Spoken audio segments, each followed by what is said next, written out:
Seguimos aquí, amigos de A Tiempo. En esta oportunidad vamos a conversar con Patricio de la Barra Nasif. Él es corresponsal de Radio Cooperativa de Chile, pero está radicado en Sao Paulo.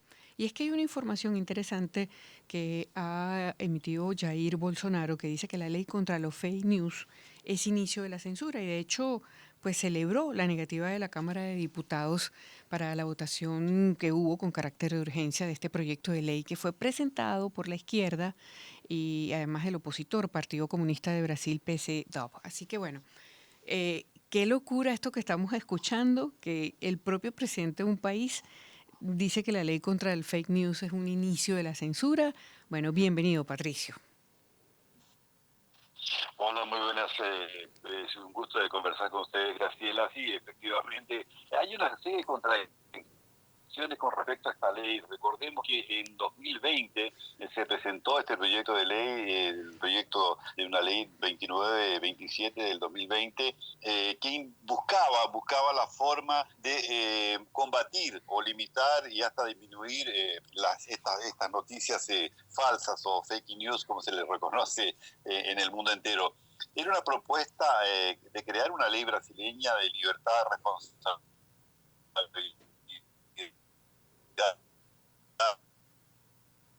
Lo estamos escuchando con... transparencia, por lo menos para esto menos de la época.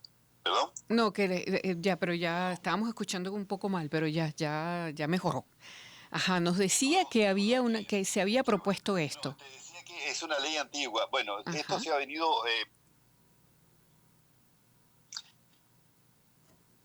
Ajá. ciertos aspectos. ¿Por qué? Porque se ha producido en estos últimos años, desde el 2018 para adelante, una polarización de fuerzas muy fuerte acá en Brasil.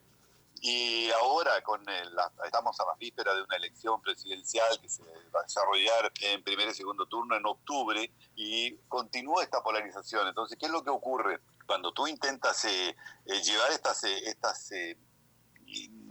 leyes o tratar de promulgar una ley como la que se hizo últimamente, va a generar siempre conflictos entre las partes, porque se intenta colocar algunos límites, pero muy parciales. Es decir, la ley que se estaba intentando aprobar el 2020 no tiene absolutamente nada que ver con esta ley o este proyecto de ley que fue presentado por la oposición al gobierno de Jair Bolsonaro y que obtuvo el rechazo elevadísimo por parte de no solamente algunos partidarios del gobierno, como también la gente que en estos momentos busca reelegirse dentro de la Cámara Claro. de Diputados y en el Senado. Patricio, Entonces, es un proyecto que seguramente va a crear mucha polémica en el futuro, ¿no? ¿qué dice? ¿Qué dice lo que está cuestionando Bolsonaro? ¿Qué es exactamente lo que dice? No es Bolsonaro el que está cuestionando. Este proyecto ya está en el Congreso. Los que están cuestionando son diputados y senadores, principalmente diputados que van, como te decía anteriormente, a participar de este proceso de eleccionario. La Cámara de Diputados rechazó ayer, el miércoles pasado, un requerimiento de urgencia para votar el proyecto que sería, tiene la ley número 2630 del 2020, que es conocido como este PL o proyecto de ley de la fake news.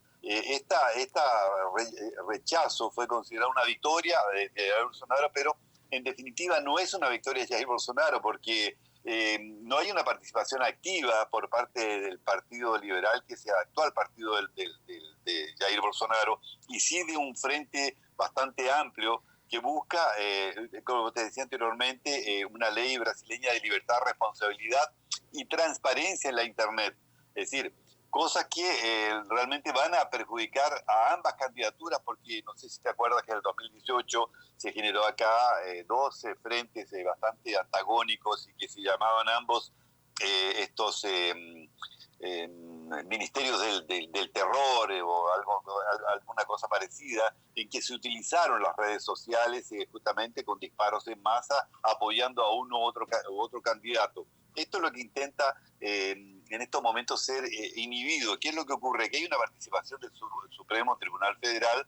Algunos miembros están muy preocupados con lo que pueda ocurrir justamente con la diseminación de estos fake news, que últimamente se aplican a todo, es decir, incluso durante la pandemia también fueron muy utilizados, y esto generó un descontrol dentro de la población en el uso o no de las vacunas o en la forma que se estaba combatiendo la pandemia con estas cuarentenas más fuertes o menos fuertes. Es decir, hubo una gran cantidad de diseminación de fake news y esto es lo que se intenta en estos momentos inhibir.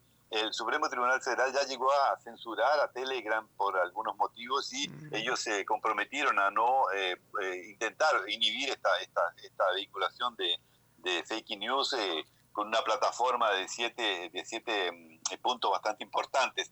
Es decir, la situación en estos momentos en este país ¿cuál es la es situación? bastante conflictiva, muy complicada. ¿Cuál es? Para que tú la puedas explicar, resolver en tan poco tiempo. Sí, entiendo.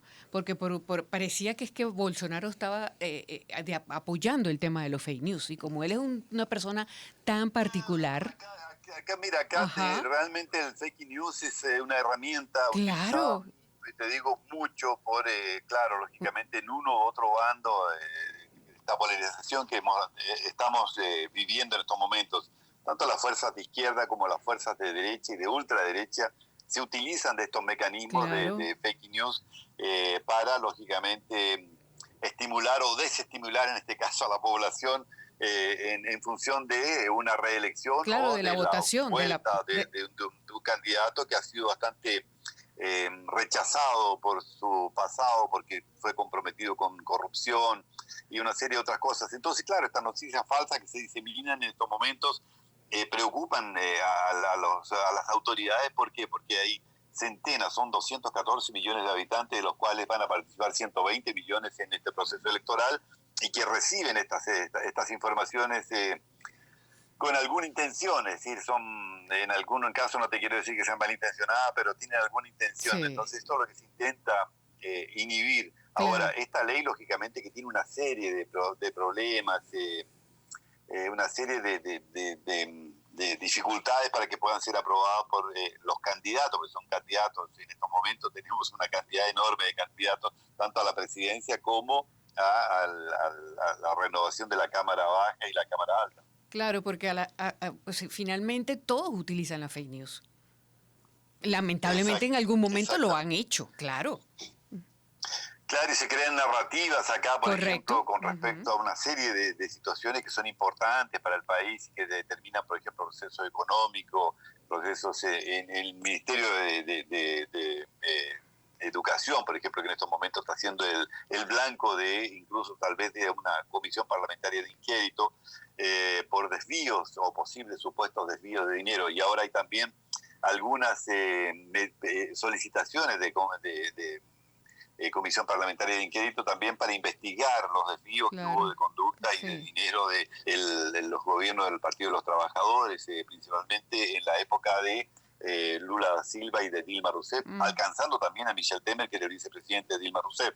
Entonces, todo esto, claro, lógicamente que colabora para crear un panorama siniestro y que esto es, claro, vehiculado a través de las redes sociales. Y difícil de comprender. Así los grandes medios ya no tienen el alcance que tienen las redes sociales, claro. Y difícil de comprender. Se entiende esto. Patricio, muchísimas gracias por el contacto a esta obra, tratar de entender esto. Que esté muy bien y espero que tengamos un próximo contacto en breve para darle mayores informaciones de lo que está sucediendo en este país y lo que va a poder suceder seguramente a partir de octubre próximo. Ciertamente, gracias Patricio. Patricio de la Barra Nassif es corresponsal de Radio Cooperativa de Chile y está radicado en Sao Paulo. Nosotros hacemos la pausa.